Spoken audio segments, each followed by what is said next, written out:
ஜாதகம் பார்ப்பதற்கு ஜாதகம் நேரடியாக வர தேவையில்ல. ஆனால் பிரசனத்தில் சோழி ஜோதிடத்தில் வெற்றிலை ஜோதிடம் பார்ப்பதற்கு ஜாதகர் நேரடியாக வர வேண்டிய அவசியமாக அமையும்.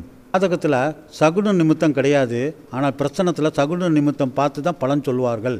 ஸோ இதை சகுன நிமித்தம் பார்ப்பார்கள். ஸோ சகுன நிமித்தத்தை வச்சு தான் பிரசன பலன்கள் அமையும். ஜாதகத்தில் பலன்கள் பொதுவாக தான் அமையும். ஆனால் பிரசனத்தில் அப்படி கிடையாது. தனிப்பட்ட முறையாகவும் சிறப்பான பலன்கள் கிடைக்கும். ஜாதகத்தில் பிறப்பு கர்மா மட்டும் சொல்லும். ஆனால் பிரசனத்தில் பிறந்த பிறகு என்னென்ன கர்மா சேர்ந்துருக்குங்கிறத அதை பிரசனத்தில் மூலம் மட்டும்தான் தெரிந்து கொள்ள முடியும். ஜாதகத்தில் ஒரு தனிப்பட்ட கர்மாவை மட்டும்தான் விளக்க முடியும். குடும்ப கர்மாவை விளக்க முடியாது.